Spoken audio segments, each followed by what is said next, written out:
بسم الله الرحمن الرحيم الحمد لله رب العالمين اللهم صل على سيدنا محمد الفاتح لما أغلق والخاتم لما سبق ناصر الحق بالحق والهادي إلى صراطك المستقيم وعلى آله حق قدره ومقدار العظيم. Assalamu alaikum. En ce moment solennel de la prière du vendredi, nous renouvelons notre ziyara à chacun d'entre vous. Nous rendons grâce à Allah, lui qui a dit dans le Coran « La in shakartum la azidannakum » Si vous êtes reconnaissant, j'augmenterai assurément mes bienfaits envers vous. Le serviteur a constamment besoin que son Seigneur l'élève davantage en bienfaits, en lumière, en science et en miséricorde. C'est pourquoi il doit demeurer continuellement dans la gratitude envers son Seigneur. Nous renouvelons également notre ziyara à l'endroit du prophète Muhammad, lui qui est la source de la miséricorde divine et une lumière pour l'humanité entière. Allah ne l'a pas limité à un peuple ou à une époque particulière. C'est pourquoi il dit dans le Coran « Wa ma arsalnaka illa kafatan linnas bashiran wa naziran » Nous ne t'avons envoyé qu'à l'ensemble de l'humanité comme annonciateur et avertisseur. Ce qui peut sembler limité n'est en réalité que le cadre apparent de sa mission terrestre, laquelle possède un commencement et une fin dans le monde visible. Ainsi, selon l'ordre du Zahir, nous savons que notre maître Adam alayhi salam fut envoyé avant le prophète Muhammad sallallahu alayhi wa sallam, de même que les grands messagers parmi les Ulul Azmi, min al-Rusul, tels que Moussa, Ibrahim, Isa, Ibn Maryam et Nuh alayhi salam. Mais l'essence même de la prophétie émane du prophète Muhammad sallallahu alayhi wa sallam. C'est pourquoi, après l'attestation La ilaha illallah, il est permis et nécessaire d'ajouter Muhammadur Rasulullah. Aucun autre prophète ne partage ce privilège immense et incomparable. Lorsque nous pénétrons dans les mosquées d'Allah, comme il dit dans le Coran, وَأَنَّ الْمَسَاجِدَ لِلَّهِ فَلَا تَدْعُوا مَعَ اللَّهِ أَحَدًا. Les mosquées appartiennent à Allah, n'invoquez donc personne avec Allah. Il est permis d'y inscrire le nom majestueux d'Allah parmi ses plus beaux noms, qui sont des manifestations de ses attributs parfaits. Cependant, il faut comprendre que les noms d'Allah ne se limitent pas à 99. Les croyants connaissent ces noms afin de mieux reconnaître leur Seigneur. Mais les paroles, les attributs et les sagesses divines sont sans limite. Allah dit dans le Coran قُلْ لَوْ كَانَ الْبَحْرُ مِدَادًا لِكَلِمَاتِ رَبِّي لَنَفِدَ الْبَحْرُ قَبْلَ أَنْ تَنْفَدَ كَلِمَاتُ رَبِّي وَلَوْ جِئْنَا بِمِثْلِهِ مَدَدًا. Dis, si la mer était une encre pour écrire les paroles de mon Seigneur, la mer s'épuiserait avant que ne soient épuisées les paroles de mon Seigneur, même si nous apportions une autre mer semblable en renfort. Ainsi, nul ne peut limiter Allah, car sa sagesse, sa puissance et sa miséricorde dépassent toute compréhension humaine. C'est dans ce sens que le prophète Muhammad a enseigné que Dieu a envoyé de nombreux prophètes et messagers à l'humanité, chacun chargé d'une mission particulière, adaptée à son peuple et à son époque. Allah aurait pu envoyer un seul messager pour porter à lui seul toutes les missions prophétiques. Et en réalité, selon les gens de la haqiqa, la réalité spirituelle profonde, cette centralité fut accordée au prophète Muhammad sallallahu alayhi wa sallam, qui est le cœur et l'aboutissement de la prophétie. Cependant, dans le monde du témoignage apparent, al-mushahada, Allah a voulu une succession de prophètes, de générations et de missions distinctes. Ainsi furent envoyés Adam alayhi salam, puis Sis alayhi salam, puis les autres prophètes jusqu'à Isa ibn Maryam alayhi salam, avant l'ultime venue du prophète Muhammad sallallahu alayhi wa sallam, sceau de la prophétie. Allah dit dans le Coran Ma kana Muhammad aba ahadin min rijalikum, walakina rasulallahi wa khataman nabiyyin. Muhammad n'a jamais été le père de l'un de vos hommes, mais il est le messager d'Allah et le sceau des prophètes. Quant au prophète Isa ibn Maryam, sa mission n'est pas terminée. Elle a été interrompue. Sa descente à la fin des temps a été annoncée par le prophète Muhammad lui-même. Et son retour sera un signe annonciateur de cette fin des temps. Sa descente aura pour but de combattre Masih ad-Dajjal, l'Antéchrist, et de régler le conflit israélo-palestinien afin de rendre justice au peuple palestinien. Et il faut savoir que toute la création bénéficie de la lumière et de la grâce du prophète sallallahu alayhi wa sallam, mais lorsque le croyant témoigne La ilaha illallah Muhammadur Rasulullah, il doit se rappeler qu'Allah lui-même a témoigné avant toute créature. Allah dit dans le Coran Wa kafa billahi shahida, et Allah suffit comme témoin. Allah a lui-même témoigné de la prophétie du prophète Muhammad, mais également de sa droiture, de sa véracité et de l'excellence de son caractère. Ainsi, même si certains détracteurs tentent de le salir ou de diminuer son rang, Allah l'a déjà honoré, défendu et élevé au-dessus de toute contestation humaine. Le prophète sallallahu alayhi wa sallam demeure le modèle suprême en noblesse, en pureté et en guidée. Allah dit dans le Coran هو الذي أرسل رسوله بالهدى ودين الحق ليظهره على الدين كله وكفى بالله شهيدا محمد رسول الله. C'est lui qui a envoyé son messager avec lui, avec la guidée et la religion de vérité, afin de la faire triompher sur toute autre religion. Et Allah suffit comme témoin, Muhammad est le messager d'Allah. Puis Allah revient encore pour confirmer la véracité et la droiture de son prophète sallallahu alayhi wa sallam dans le Coran. Bismillahirrahmanirrahim. Yasin. Wal Qur'anil Hakim. Innaka laminal mursalin ala siratim mustaqim. Au nom d'Allah, le tout miséricordieux, le très miséricordieux. Yasin. Par le Coran plein de sagesse, tu es certes parmi les messagers sur une voie parfaitement droite. Voyez donc comment Allah témoigne lui-même en faveur du prophète Muhammad sallallahu alayhi wa sallam et élève son rang devant l'humanité entière.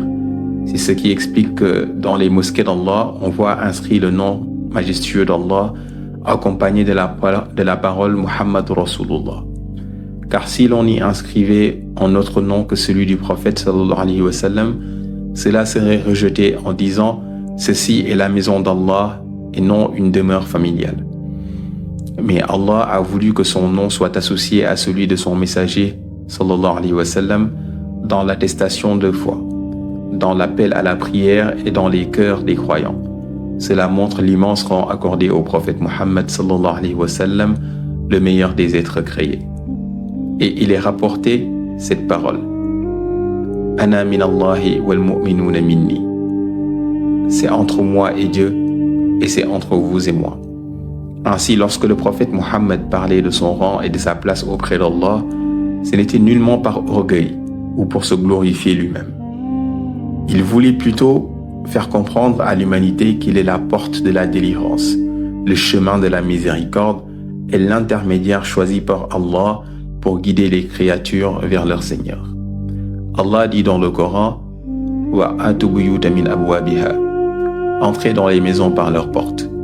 Les gens de la spiritualité comprennent à travers ce verset que toute grâce possède une porte et que la porte de la miséricorde divine pour cette communauté est le prophète Muhammad sallallahu alayhi wa sallam. C'est par son amour, son suivi et son intercession qu'Allah accepte les serviteurs et élève leurs œuvres.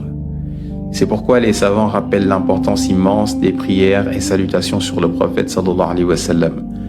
Il est rapporté que si une personne se présente le jour du jugement avec de grandes œuvres apparentes, mais sans amour ni salutation envers le prophète sallallahu alayhi wa sallam, alors ces œuvres perdront de leur valeur. À l'inverse, une personne qui multiplie sincèrement les prières sur le prophète sallallahu alayhi wa sallam apportera quelque chose d'immense auprès d'Allah, même si cela paraît léger aux yeux des hommes. Car Allah lui-même nous a ordonné de prier sur son prophète sallallahu alayhi wa sallam dans le Coran. Ya ayyuhallazina amanu sallu alayhi wa sallimu taslima. Ô vous qui avez cru, priez sur lui et adressez-lui vos salutations de paix.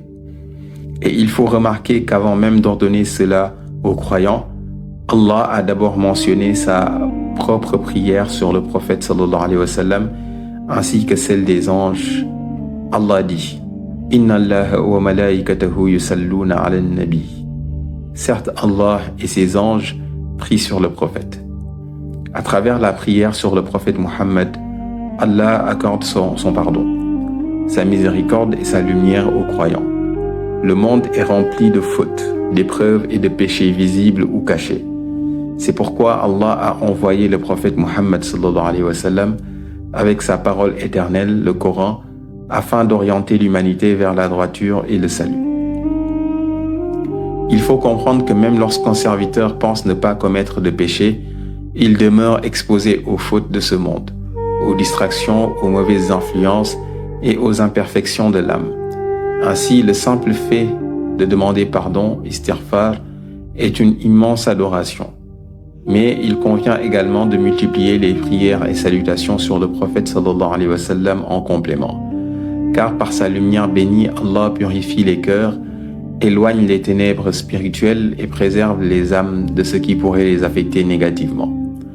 La prière sur le prophète sallallahu alayhi wa sallam devient alors une source de purification, de protection et de miséricorde divine. Elle renforce le lien entre le croyant et le bien-aimé d'Allah et rappelle constamment la voie de la guidée. Ainsi, le prophète Muhammad sallallahu alayhi wa sallam a propagé les enseignements de l'islam et expliqué aux hommes les recommandations divines. Allah dit dans le Coran: Wa aqimus salat wa yu'tuz zakat wa zalika dinul qayyima. Et accomplissez la prière, acquittez la zakat, et voilà la religion de droiture. Le croyant comprend qu'il doit accomplir la prière et s'acquitter de la zakat selon ses capacités. Alors certains compagnons demandèrent au prophète Muhammad: Ô messager d'Allah, que fera celui qui ne possède aucune richesse à donner en zakat? Le prophète sallallahu alayhi wa sallam leur répondit avec sagesse et sourire, afin de leur faire comprendre que la zakat ne se limite pas uniquement aux biens matériels ou à l'argent, car il existe des formes de charité et de bienfaisance immenses auprès d'Allah, accessibles à chaque croyant, même aux plus pauvres. Les compagnons demandèrent alors: quelles sont-elles, ô messager d'Allah? Le prophète sallallahu alayhi wa sallam expliqua que retirer de la route une pierre, une branche, une épine ou tout objet pouvant nuire aux passants est une aumône, sadaqa, et une forme de zakat agréée par Allah. Ce geste renvoie au civisme, à la sagesse et à la miséricorde envers les créatures. De même, arranger discrètement des chaussures laissées en désordre sans chercher à être vu ni remercié, ou encore remettre correctement une moquette dans une mosquée afin qu'aucun fidèle ne trébuche, sont des actes que Dieu aime et récompense. Le prophète sallallahu alayhi wa sallam enseigna également que donner de l'eau à boire aux oiseaux, aux animaux ou à toute créature vivante est un acte très aimé auprès d'Allah. Ainsi, toutes ces œuvres de bienfaisance sont considérées comme des formes de zakat et de charité dans la balance divine. La véritable richesse n'est donc pas seulement matérielle, elle réside aussi dans les bonnes actions, la noblesse du comportement et le service rendu aux autres. Le prophète Muhammad sallallahu alayhi wa sallam a lui-même vécu l'opposition et les nuisances durant sa mission. Parmi ceux qui lui faisaient du tort figurait Abu Lahab et son entourage, qui cherchaient à placer des épines et des obstacles sur son chemin afin de l'empêcher de transmettre le message d'Allah. Mais malgré ces épreuves, le prophète sallallahu alayhi wa sallam demeurait guidé, patient et protégé par Allah.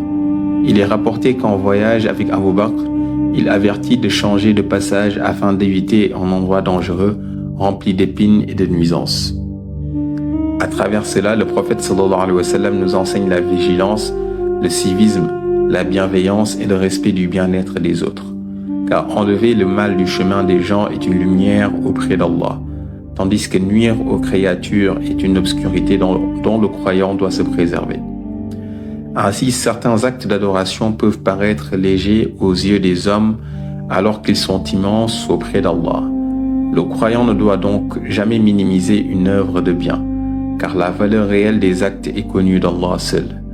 Durant les fêtes de l'Aïd al-Fitr ou de l'Aïd al-Adha, certains sages et maîtres spirituels recommandaient, lorsque l'imam est assis sur le minbar avant la prière, de multiplier les invocations et les formules de glorification d'Allah, telles que Subhanallah wa bihamdihi 300 fois. Gloire et louange à Allah. Il recommandait également pour ceux qui en ont la capacité la récitation du verset de la lumière dans le Coran, Allahu nuru samawati wal ard, jusqu'à la fin. Puis d'offrir la récompense de ces récitations aux défunts musulmans dans le barzakh, l'état intermédiaire entre ce monde et l'au-delà. Les savants spirituels rappellent que la miséricorde d'Allah est immense et qu'il récompense abondamment celui qui invoque pour les morts avec sincérité. Ainsi, prier pour les défunts n'est pas seulement bénéfique pour eux, cela est également une source de lumière et de récompense pour celui qui invoque. Le croyant récolte les fruits de ses invocations dans sa propre tombe et dans l'au-delà. Le prophète Muhammad encourageait souvent les compagnons à invoquer pour les morts et à se rappeler de l'au-delà lorsqu'ils visitaient les cimetières. Il leur enseignait la miséricorde, le pardon et les invocations bénéfiques pour les défunts. Cependant, il faut distinguer cela du khutbah, du vendredi. Durant le sermon du vendredi, il est obligatoire d'écouter attentivement l'imam et il est interdit de parler. Le croyant doit écouter avec recueillement comme s'il était déjà en prière. Il ne convient donc ni de discuter, ni de perturber l'assemblée, ni même de distraire les autres. Les savants ont insisté sur la sacralité du khutbah. L'imam Ahmad expliquait que lorsque l'imam prononce le sermon du vendredi, le fidèle doit observer le silence total. Même demander à quelqu'un de se taire peut faire perdre la récompense complète du Jumu'ah, selon certains enseignements rapportés. C'est pourquoi il est recommandé d'organiser les rangs et de régler tout déplacement avant le début du sermon. Une fois la khutbah commencée, les fidèles doivent éviter les mouvements inutiles et se consacrer pleinement à l'écoute. Les savants expliquent également que le sermon du vendredi possède une valeur spirituelle immense, au point qu'il remplace symboliquement 2 unités de prière dans la Salatul Jumu'ah. Ainsi, puisque la prière ordinaire du Zuhr comporte 4 rakas, la prière du vendredi est composée du sermon qui tient lieu des deux premières, puis de 2 rakas accomplis en congrégation. De la même manière qu'il est interdit de parler pendant la prière, il convient donc de préserver le silence pendant la khutbah. Le sermon du vendredi doit aussi répondre aux besoins des fidèles, rappeler la religion, évoquer les réalités de l'époque, éclairer les croyants sur ce qu'ils ignorent et renforcer leur conscience spirituelle. Mais son fondement demeure toujours la glorification d'Allah, la récitation du Coran, les prières sur le prophète Muhammad sallallahu alayhi wa sallam, les versets du Coran, les hadiths et le rappel du sens profond du Jumu'ah. Le prophète Muhammad sallallahu alayhi wa sallam avait pour habitude d'éduquer les croyants à travers 2 axes essentiels. D'une part, leur rappeler les bienfaits et les privilèges accordés par leur Créateur, et d'autre part les appeler à la crainte d'Allah et à la vigilance spirituelle. Prenons l'exemple du riba, l'usure. Le prophète sallallahu alayhi wa sallam nous a avertis avec gravité dans les enseignements divins qu'Allah annonce la guerre à ceux qui persistent dans l'usure et refusent de s'en détourner, ainsi qu'à ceux qui consomment injustement les biens des orphelins. Cette menace montre la gravité de l'injustice financière et de l'exploitation des faibles. De même, Allah met en garde contre ceux qui s'opposent à ses messagers et à ses serviteurs vertueux. Ainsi, il est extrêmement grave de mépriser, de dénigrer ou de manquer de respect aux hommes de Dieu, car cela revient à s'opposer à leur mission. Concernant le riba, il faut reconnaître que son élimination est difficile dans les systèmes modernes, car il est souvent intégré dans de nombreuses structures financières et bancaires. Un compagnon demanda un jour: si je dépose 100 000 francs dans une banque et qu'on me restitue 120 000, que dois-je faire? Il lui fut répondu de reprendre uniquement son capital licite et de donner le surplus aux nécessiteux afin de purifier ses bienfaits. Il faut comprendre que tout est déjà régi par les enseignements du Coran, même si beaucoup de gens agissent sans savoir que certaines pratiques sont interdites ou déconseillées. La prière du vendredi elle-même est un rappel de cette guidance globale. Certains savants rappellent à titre de conseil spirituel qu'après la prière de Jumu'ah, il est recommandé de multiplier les invocations et la récitation du verset suivant. Laqad ja'akum rasulun min anfusikum, jusqu'à la fin 99 fois. Et il est accompagné à chaque fois par A'udhu billahi minash shaitanir rajim. Toutefois, il faut préciser que la sourate At-Tawbah est la seule sourate du Coran qui ne commence pas par la basmala. Bismillahirrahmanirrahim. Ces pratiques sont évoquées comme moyen de rappel et de purification spirituelle afin de se rapprocher d'Allah et de se préserver des épreuves, notamment celles liées à l'injustice financière et au riba. Il est également rappelé que le recours à la sorcellerie, aux pratiques occultes et aux moyens illicites est strictement interdit. Le prophète sallallahu alayhi wa sallam a mis en garde contre ces comportements, car ils éloignent de la miséricorde divine et plongent le cœur dans les ténèbres. Celui qui s'y adonne doit se repentir sincèrement avant la mort afin d'éviter la colère d'Allah. Ainsi, le Coran demeure le remède et la solution aux difficultés de la vie. Le prophète Muhammad sallallahu alayhi wa sallam nous exhorte à nous y attacher fermement et à en faire notre guide. Il a également encouragé la récitation de la sourate Yasin, considérée comme un cœur du Coran, pour le rappel d'Allah et la recherche de ses bienfaits. Nous avons donc reçu une guidance claire, complète et lumineuse à travers le Coran et la mission du prophète Muhammad sallallahu alayhi wa sallam, qui demeure une miséricorde pour l'humanité. Qu'Allah nous accorde la compréhension, la droiture et les bénédictions, ainsi qu'à toute la communauté musulmane, par la baraka du prophète Muhammad sallallahu alayhi wa sallam. Assalamu alaikum wa rahmatullahi ta'ala wa barakatuh.